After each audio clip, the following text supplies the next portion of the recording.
The year is 216 BC, and you're just a Roman citizen. You are enjoying a normal day, and then chaos erupts. People are talking through the alleyways, and now it's growing into a panic, and one phrase is spreading like wildfire. Hannibal is at the gates. And in that moment, every Roman citizen is struck with fear. And long after that fateful day, Roman mothers would still whisper to their rowdy children, Hannibal ad portas. But back then, it wasn't a bedtime threat. It was an actual living nightmare. Everyone knew this wasn't just another enemy general. Hannibal was something different. He was a storm in human manifestation, brilliant, ruthless, and impossibly bold. This was a man who marched with elephants across the Alps, outwitted Rome's finest commanders, and shattered their armies with terrifying precision. And his name became legend. Napoleon studied him. Modern generals still do. And his battlefield genius echoes in the war colleges of today, where strategists dissect his maneuvers in awe. This isn't just another tale about war. This is the saga of a boy who swore to destroy Rome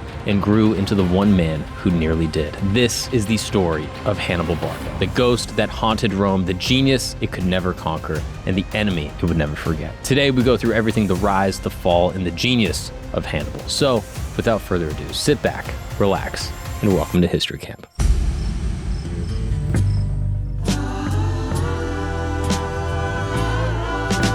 What's up, people, and welcome back to History Camp. My name is Mark Gagnon, and thank you for joining me in this wonderful, cozy little tent in order to discuss the most interesting, fascinating, controversial stories from all history, from all times, forever. That's right. This show is my attempt to understand everything that's ever happened. It's a pretty easy job, right? I'm on this earth for a short period of time, and there's so much history to go over, and today we're diving into a fascinating man. But as always, I'm joined by my dear friend Christos. Christos, do you know anything about Hannibal? Hannibal Lecter. Right. Nope, not Hannibal. See, Christos, this is why people comment all the time that they're pissed off with you derailing every episode. All right, today we are talking about Hannibal. I'm sure you've heard of this guy. You're like, oh, Hannibal, maybe Hannibal's at the gates. Maybe that's something you've heard. The guy that crossed the Alps with a bunch of elephants or something. North African. Who really is this guy? Well, today we're doing a deep dive on everything that you need to know. But before we fully understand who Hannibal was and why he was terrorizing Rome, we have to understand the world that he was born into. So Carthage in the 3rd century BC was no ordinary city. It was the crown jewel of the Mediterranean, a maritime empire that was basically built on like centuries of trading and conquest. I mean, if you can imagine it, there's just these massive harbors where ships from every corner of the world were unloading their goods. I mean, Spanish silver, you got gold from Africa, stones, and gems from distant lands.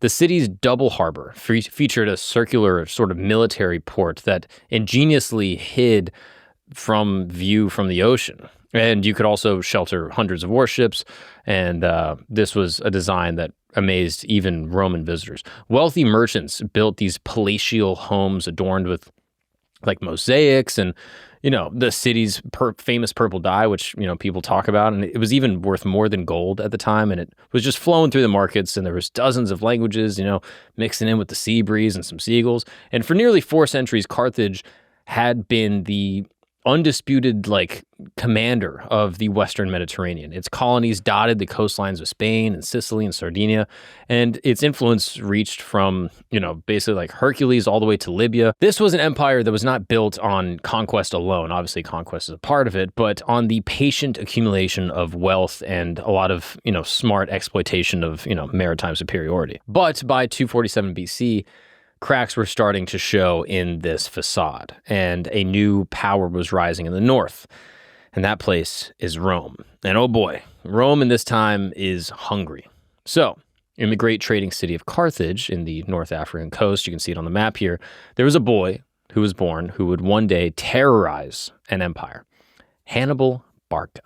And Hannibal, entered into this, world already shaped by his father's ambitions and his, homeland's rivalry with the Roman people. So his father, Hamilcar Barca, was not just a normal guy. He was this distinguished general who fought fiercely in the First Punic War. This was a brutal conflict that ended with Carthage's defeat and the loss of Sicily to Rome. So Hamilcar, his dad, was this guy had a grudge, needless to say. And he was waiting for his moment to strike back.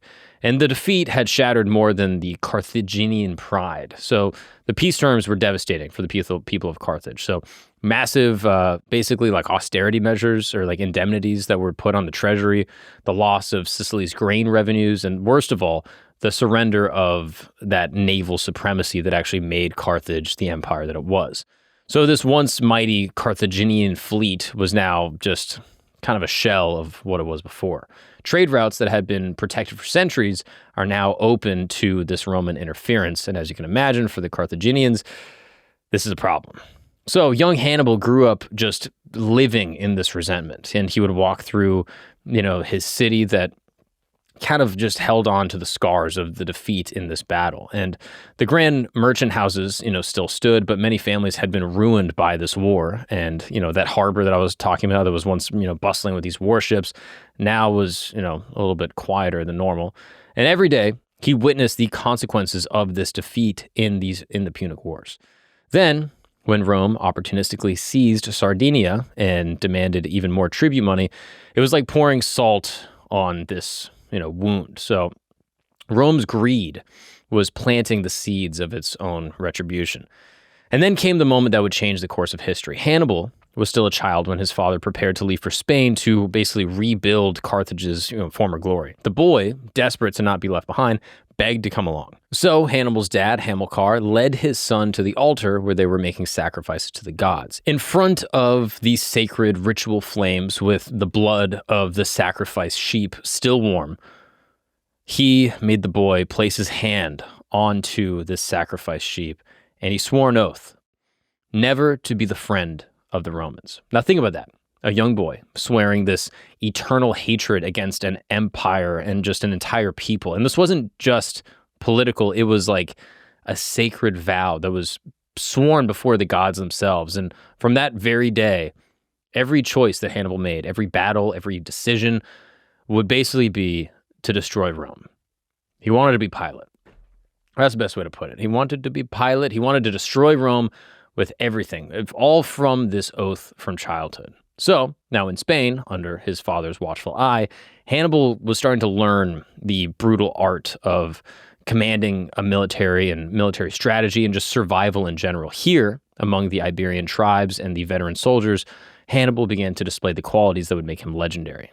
Even as a teenager, Hannibal showed this amazing ability to connect with the men in, the tribes or even just the soldiers that he was now commanding as, a young man. He was noted for sharing their hardships and listening to their stories, remembering names. Ancient sources suggest that he could communicate with a wide range of soldiers, though the exact languages he spoke are not really specified. Around the campfires, he would sit with, the common man, even the low-ranking soldiers, and would share their rations and their experiences. And this wasn't calculated political theater. It was genuine. Hannibal understood that an army's strength wasn't from the weapons or from the strategy. It was from the hearts of the men who wielded them. So veterans who had served under both father and son would later say that Hamilcar commanded respect, but Hannibal inspired devotion. So when his father Hamilcar died in 229 BC, leadership passed to Hannibal's brother-in-law, Hasdrubal the Fair. Under Hasdrubal, the young Hannibal's reputation continued to grow. Even these Spanish, war chiefs began to recognize something extraordinary was happening with young Hannibal. But in 221 BC, when Hasdrubal was assassinated, something happened. Carthaginian soldiers in Spain didn't wait for orders from home. They unanimously elected the 26-year-old Hannibal to be their commander. I mean, these are like hardened veterans, men who had seen death and glory and fought in wars. They chose to follow a young man, barely, out of his 20s. And it spoke to the charisma and the brilliance that Hannibal had already been displaying. So Hannibal abandoned his, predecessor's diplomatic approach and returned to his father's aggressive military policies. And oh boy, Hannibal was fired up. What's up, people? Let's take a break really quick because I want to talk to the fellas. Let me ask you something. Are you stuck? Do you feel like you're struggling with work or relationships or maybe your marriage or just feeling like you're not like the dude you want to be? You ever just, thinking to yourself like, man, I should be farther along right now. I just get caught in these cycles where I just kind of lose self-control.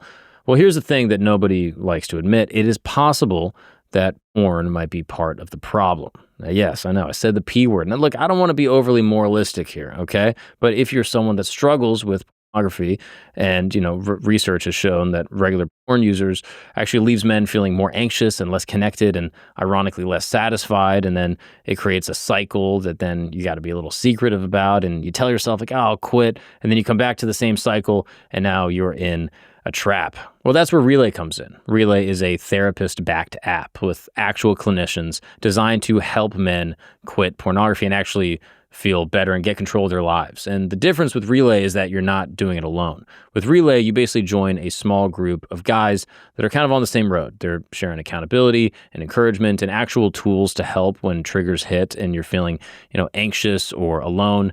Relay helps you feel a little more connected. And you can stay totally anonymous, but for the first time, you're not going to be in this battle alone. I mean, think of it like a gym membership, but with your brain and for your habits and for the future of your relationship maybe, right? Thousands of men and their families are already seeing some change because the men in their lives are a little bit less stuck. So if you're feeling stuck, check out Relay.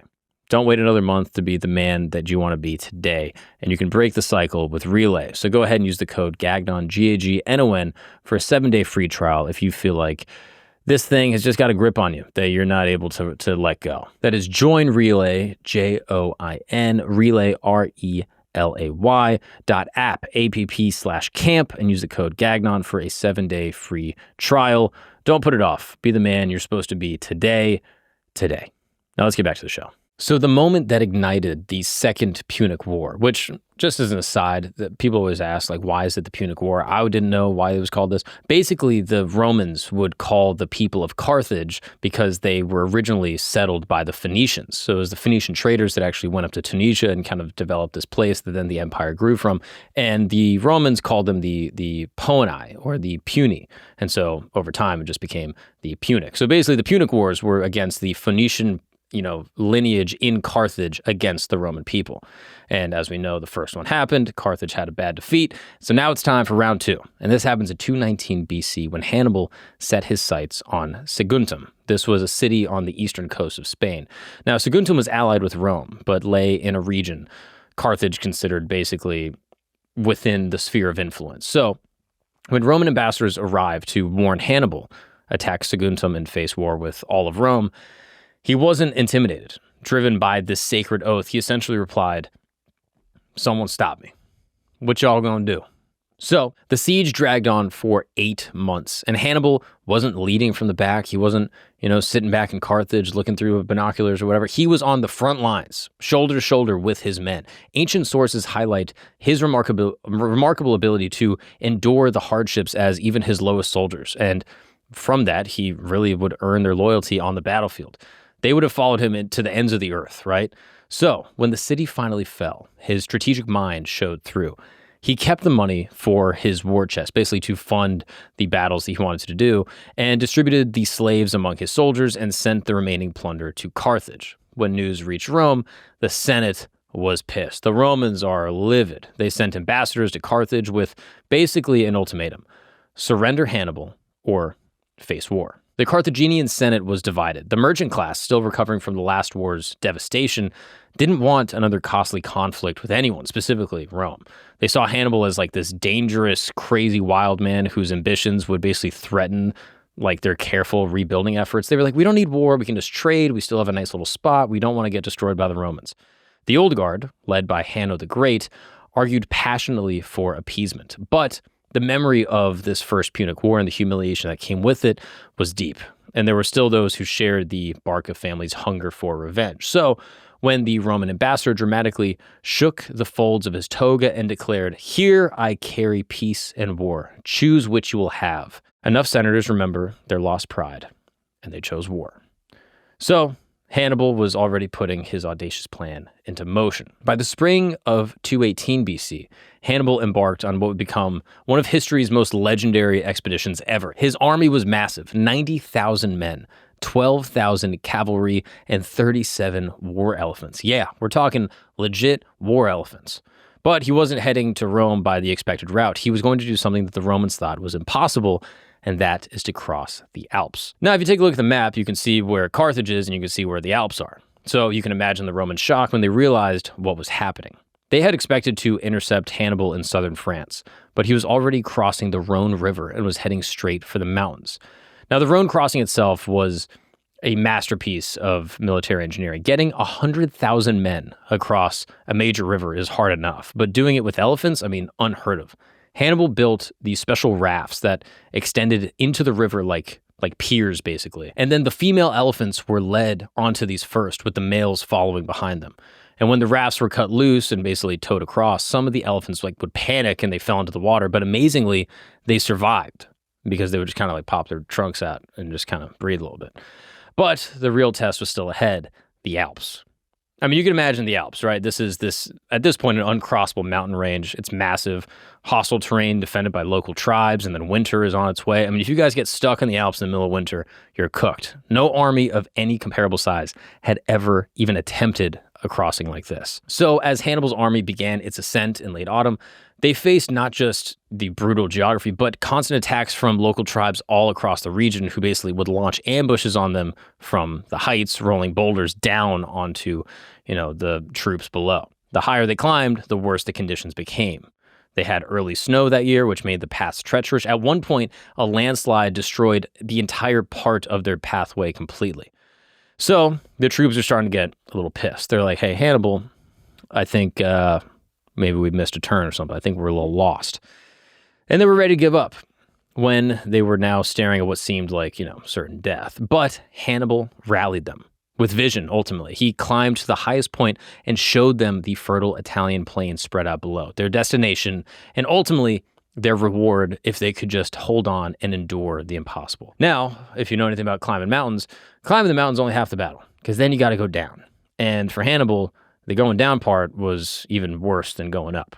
Fresh snow over, old ice basically created these conditions where the men and the animals were now just slipping, and a couple men just were slipping to their death, and animals, elephants. It was a shit show. At one particularly dangerous passage, Hannibal ordered his soldiers to build a path along a cliff face, which was basically like this engineering marvel that no one would even thought was possible. And it took him 3 days.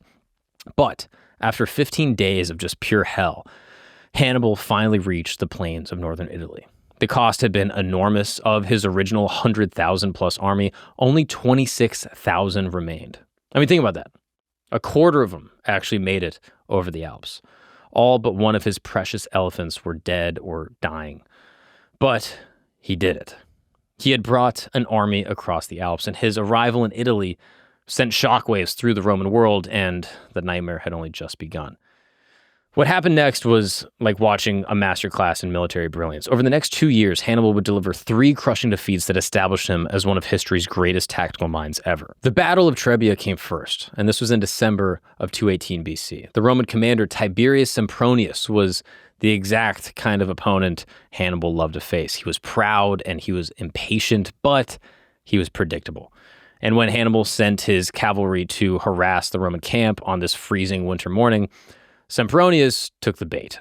The Romans pursued without even stopping for breakfast. They just went after him, and they had to cross this icy Trebia River and arrived to the battlefield with, cold, wet, and hungry troops. Meanwhile, Hannibal had fed his troops well and prepared them for this battle. And more importantly, he had hidden his brother Mago with 2,000 hand-picked men across the riverbank. You could think like a special operations team.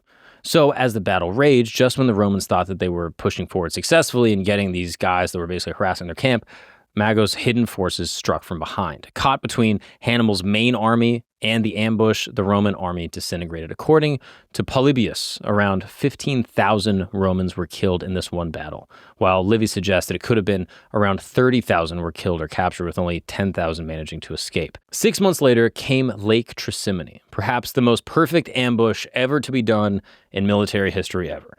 Hannibal deliberately ravaged the countryside to provoke the new Roman consul Gaius Flaminius into basically the same exact thing. He wanted them to, go into like a quick sort of unprompted pursuit. So as the Roman army followed along the northern shore of Lake Trasimene, they entered a narrow passage between the lake and the surrounding hills. A morning mist kind of concealed the fact that Hannibal had positioned troops on every height around them. When the Romans were fully committed to this chase and ultimately kind of a ruse, Hannibal gave the signal.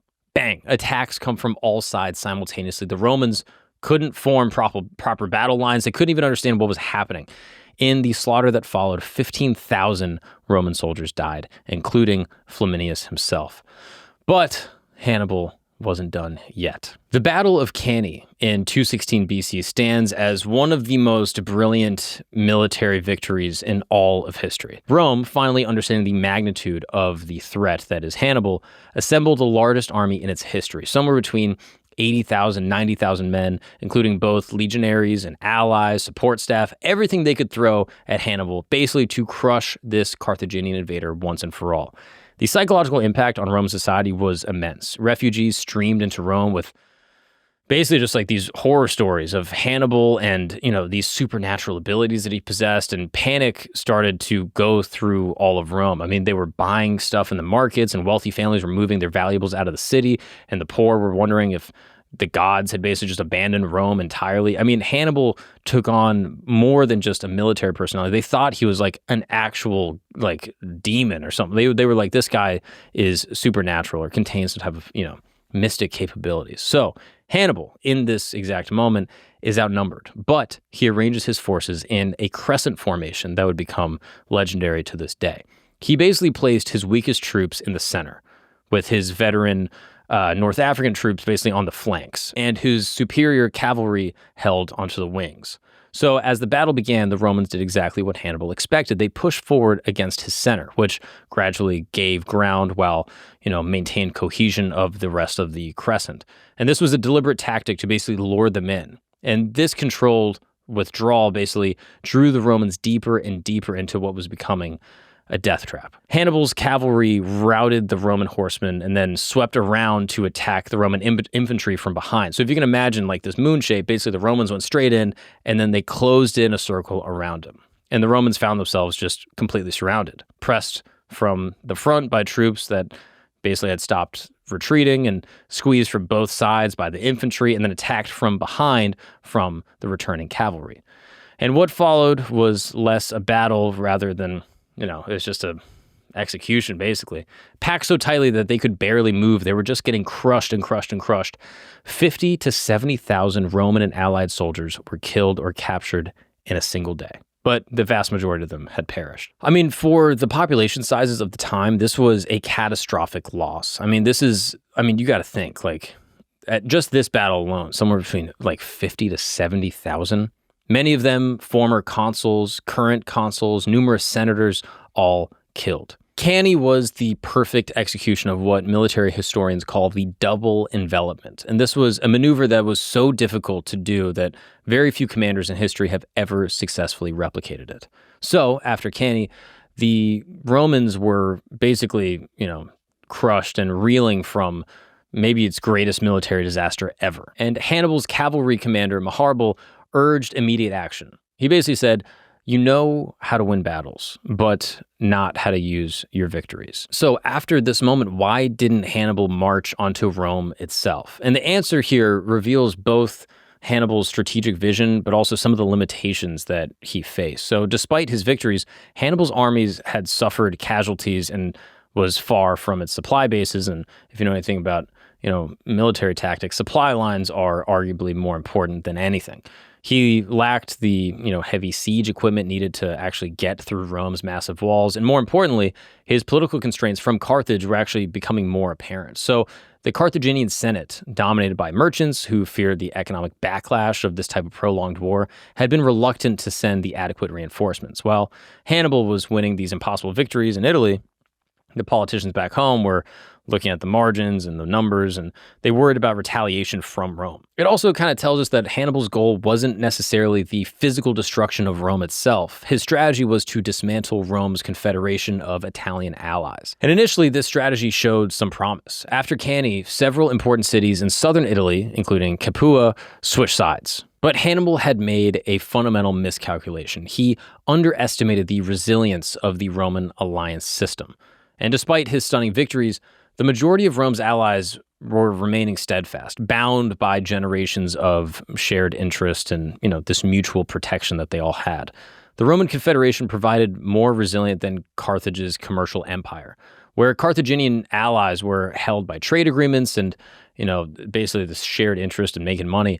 Roman allies were bound by land grants and citizenship and shared military glory. So when crisis came, these bonds actually became deeper. By not attempting to capture Rome when, it was most vulnerable, Hannibal gave the Republic time to recover and adapt. The initiative would gradually shift. So in the wake of this disaster, Rome actually reveals the qualities that would eventually make it, the biggest empire in the world. The city that had, seemed on the verge of collapse, instead, in an almost like inhuman capacity for, resilience, kind of came together. And the Roman response was systemic and ruthless. They implemented a draft of all of the men that basically could, fight. And this was, a more comprehensive draft than any in their history. They called up not just citizens, but allies. Slaves were promised freedom, and even debtors were offered debt forgiveness if they fought. Boys barely old enough to carry a sword were given armor, while grizzled veterans were called from retirement. They put everyone they could on this task. But Rome's greatest stroke of genius was recognizing that Hannibal had to be fought with new tactics. So they turned to Quintus Fabius Maximus and basically appointed him dictator with, extraordinary powers. They said, hey, you're in charge. Fabius, take us to the promised land. So Fabius introduced a revolutionary approach. Instead of seeking direct confrontation with Hannibal, he adopted tactics of attrition and avoidance. So he shadowed Hannibal's army, keeping to, favorable positions, and would basically harass their supply lines, but refused to be drawn into a major battle. He had seen all these other battles before. Hannibal's strategy was pretty clear. Like, hey, I'm going to bait you guys, I'm going to draw you in, and then I'm going to either encircle you or just, ambush you. And so initially, these cautious tactics earned Fabius mockery. The Romans actually called him cunctator, which in Latin basically means the one who delays. And Roman pride demanded, glorious victory, not like this patient, quiet, stalking and, harassing. It's like that's how losers fight. Like, we're Romans, like we get after it. But the Fabian strategy achieved this crucial objective. It denied Hannibal the decisive victories that he needed and gave Rome time to rebuild. So as months turned into more months and months and months and months turned into years, the psychological advantage started to shift. Romans who had fled at the mere mention of Hannibal's name began to see him as just a regular guy, someone that could be harassed and, bothered and just like a human. So his army, though undefeated, was also wearing down. The great elephant that had survived this Alpine crossing finally died, and with it some of the, aura that Hannibal had actually, acquired, and, the mystique that was around this Carthaginian army. As Hannibal remained confined in southern Italy, a new Roman general emerged who ultimately turned the tide, and that is Publius Cornelius Scipio. Now, Scipio had personally witnessed the disasters of the early war, but rather than being broken by these experiences, he just studied Hannibal and his methods more closely. So in 210 BC, at just 25 years old, Scipio was given command of Rome's forces in Spain. And in 209 BC, he captured New Carthage through this daring assault that basically exploited tidal conditions. And in 206 BC, Scipio had driven the Carthaginians completely out of Spain. But Scipio had even grander ambitions. He proposed taking war directly to the Carthaginians in Africa, basically threatening, Carthage itself. So in 204 BC, he landed near Utica with substantial Roman forces, and after 16 years of terrorizing Italy, Hannibal was finally recalled to defeat in his homeland. So in 202 BC, at Zama, southwest of Carthage, Hannibal and Scipio finally faced each other in direct combat. Now, this is just like an insane moment, right?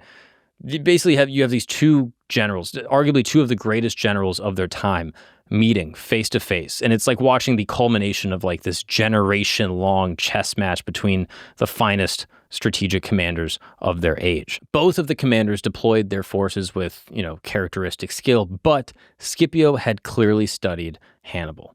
Hannibal arranged his army in 3 lines with 80 war elephants at the front, but Scipio, anticipating this, organized his infantry with gaps between the units, basically creating corridors through which the elephants could pass without actually causing damage.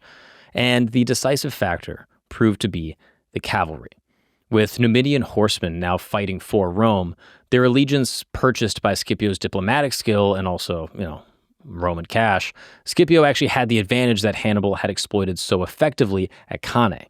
Remember at Cannae how the, cavalry actually ambushed and were able to move faster and took them from behind? The Roman and the Numidian cavalry basically drove the Carthaginian horsemen away and pushed them out of the field. And then they returned to attack Hannibal's infantry from the rear. This complete encirclement of Hannibal's forces basically, was similar to what Hannibal had done to the Romans at Cannae. Approximately 20,000 Carthaginians were killed, and Hannibal himself barely escaped capture. He returned to Carthage and basically just advised the acceptance of Rome's peace terms and recognized that any type of continued resistance was basically useless. And the great general had finally been defeated, using his own tactics against him. The peace treaty that followed this moment at Zama marked the end of Carthage as a major power. The terms were crushing. Carthage surrendered its navy, its war elephants, and all the territories outside of Africa. The once mighty empire was now forbidden to wage any war without Roman permission.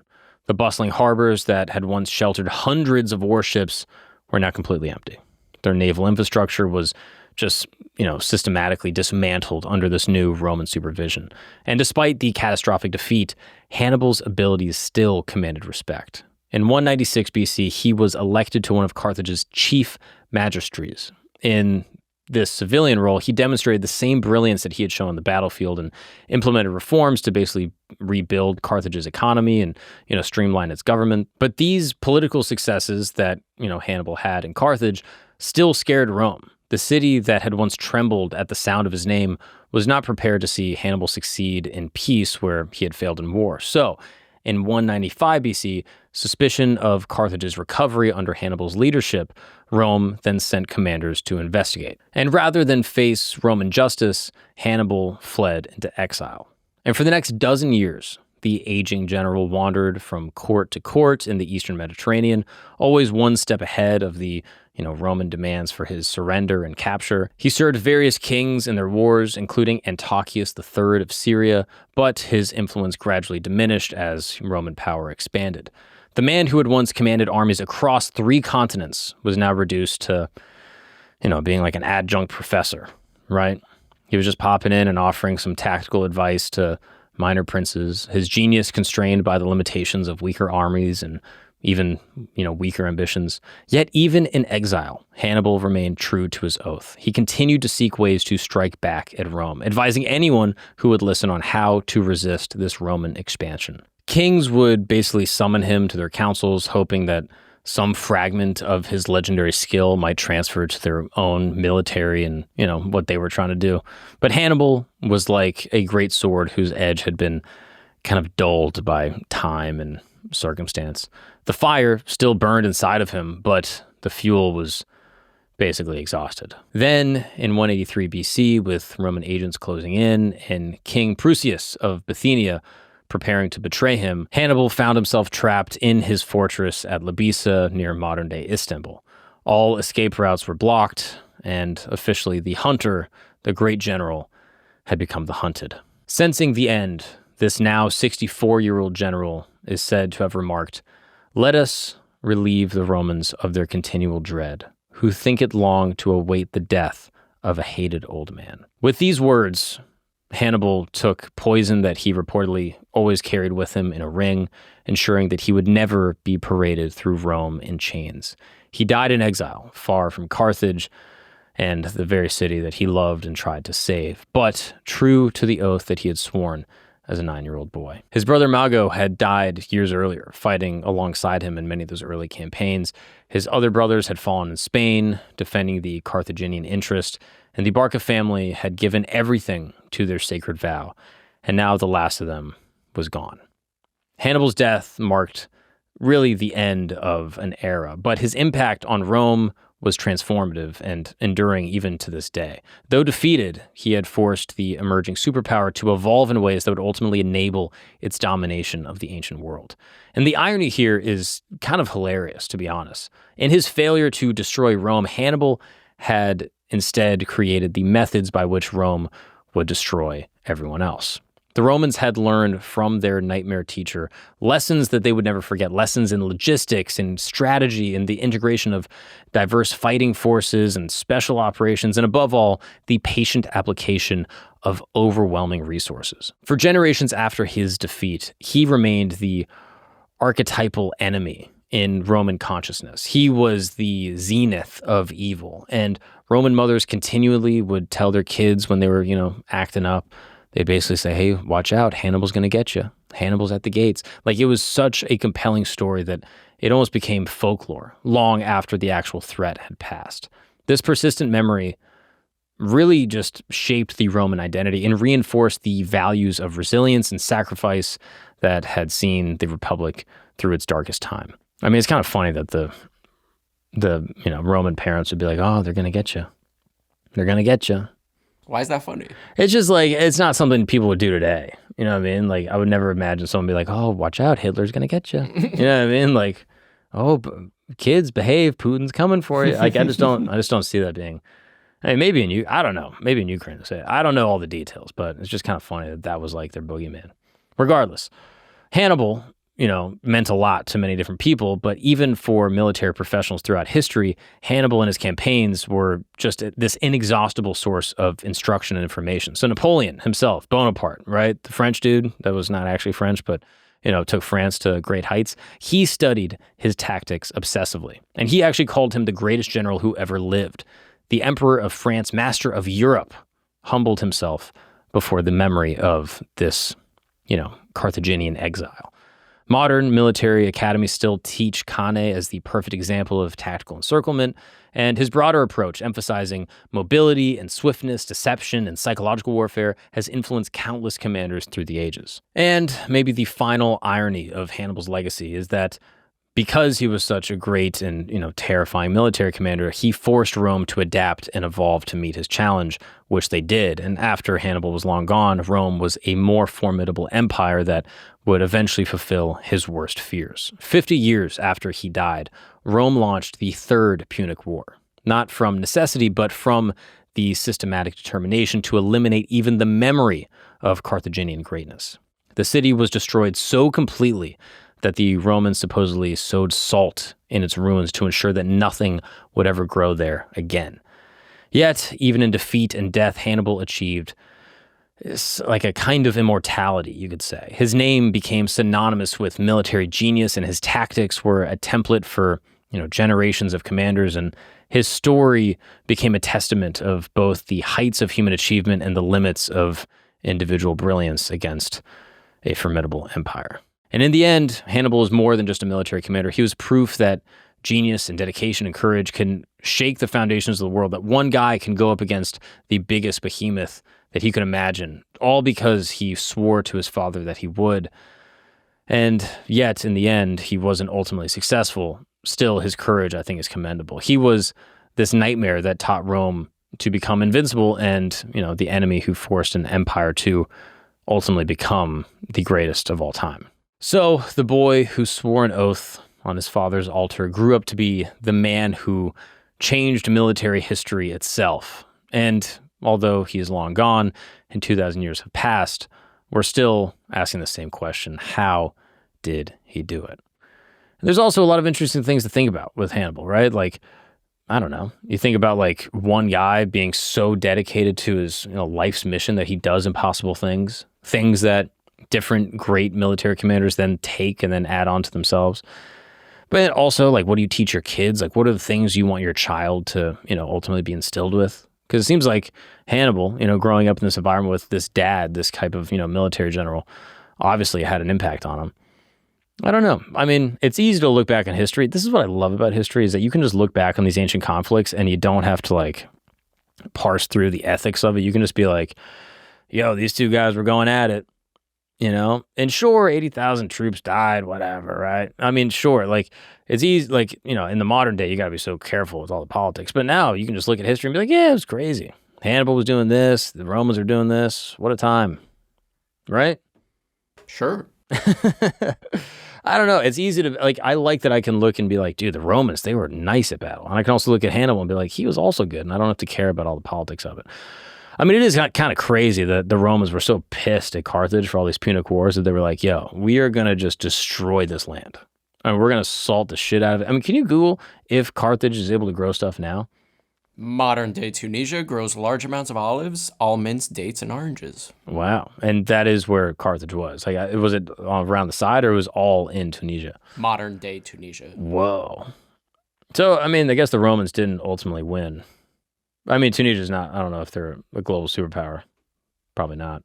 But, I mean, in that regard, they won. But, you know, they salt the land for a little bit. I guess I'm really wondering, like, if you salt land, how long does it not grow for?